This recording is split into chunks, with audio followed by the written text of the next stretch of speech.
Hi, I'm Fiona Niranjan and welcome to Platform Inspires with more highlights from the UK Global Youth Awards. Callum, congratulations. You won an award, didn't you, today? Yeah. Do you remember what award you won?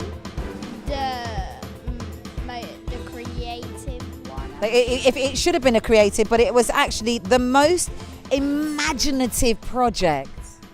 Okay. Yeah? Yeah. Good.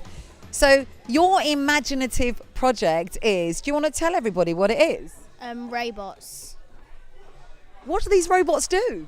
Well, I teach kids how to build and code robots at Loughborough University. You can find me on YouTube, Facebook, Instagram, Twitter. yeah. All of those sorts of things. Yes. Now, am I right in saying that you went to one of my favourite places in the whole wide world, Butlins, Yeah. and this is where it happened? Yeah. Tell everybody about that, because you like Lego, don't you? Yeah. I love it. So what did you do with the Lego? So, at first I was really creative with Lego. Then I went to Butlins, brought all my Lego in the suitcase. I saw this massive robot called Titan. I just needed to know how to build it. You just needed to know how to build it. That's incredible. That's so cool. The robot shot water out of his eyes. Does yours do that? I'm working on that. I love that. And am I right in saying that you have been the CEO of your company for 3 years? Yeah. What's your company called? ICODEROBOTS. ICODEROBOTS. And earlier on you said to me, what do you want robots to do? I want them to be able to replace humans in the dangerous jobs that they can't do. Not replace humans like entirely. Just the dangerous jobs? Yeah. And what are you going to do next? What robot am I going to build next? I'm not sure. There's a robot I'm thinking of improving though, the Rubik's Cube solver, because I want to be able to break his record solving it. So, yeah. You're amazing. And can you just tell the audience just how old you are? I'm 10. That's all I have to say. Thanks. Thank you. You rock.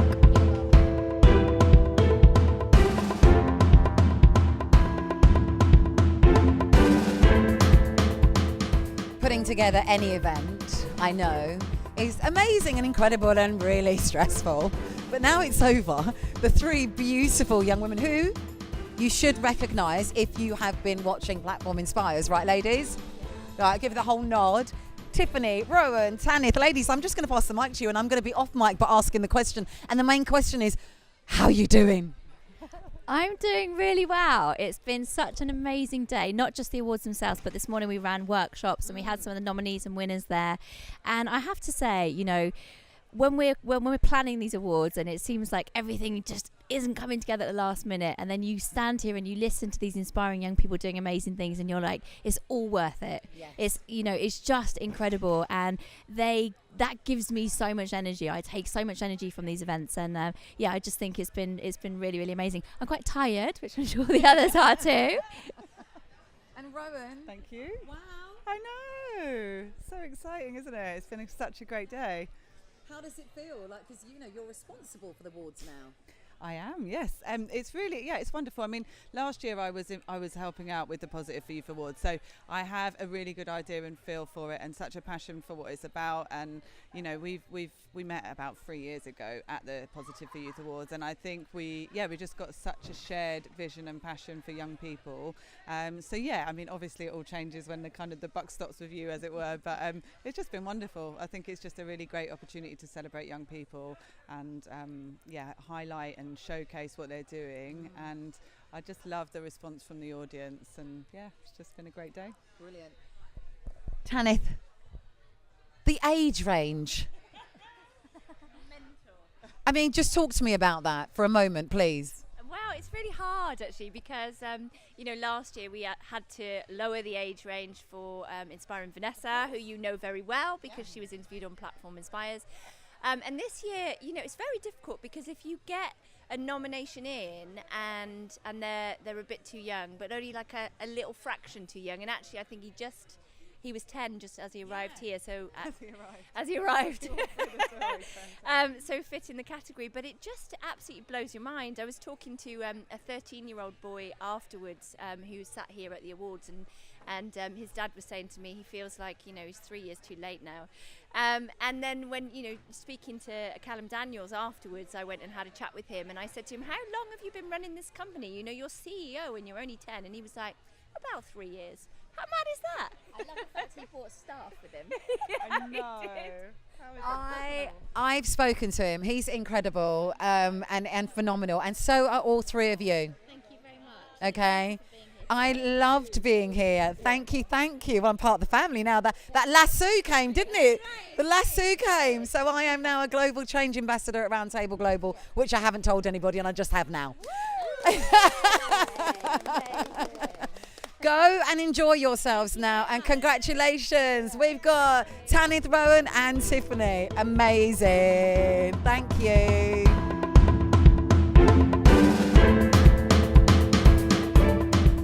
We didn't get a chance to have a chat with all of the winners. Many congratulations to each one of you, and I'm sure our paths will cross again. We did manage to meet up with Tia and asked her to share her spoken word just for you. I used to think I was what people told me I was. That when they chose to voice their opinion about me, it was likely to be true. That the labels given to me mattered. As humans, we can't help but label people. We pass people in the street, meet someone for the first time who we may never see again, or someone who will be part of our life for a long time. But regardless of when it is, where it is, how it is, or even who it is, we will always make that snap judgment in the first 7 seconds of meeting someone and decide for ourselves what kind of a person they are before they even open their mouth.